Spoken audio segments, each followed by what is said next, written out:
to turn on or turn off sensitive content sound effect when voiceover is on.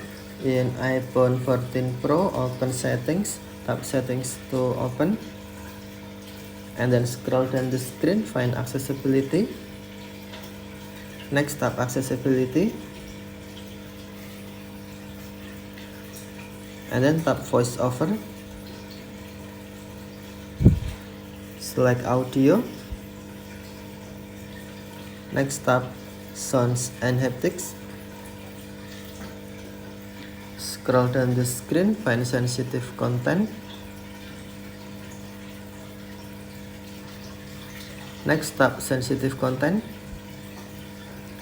and then on sound, tap switch until green to turn on, or tap switch until gray to turn off sensitive content sound effect when voiceover is on.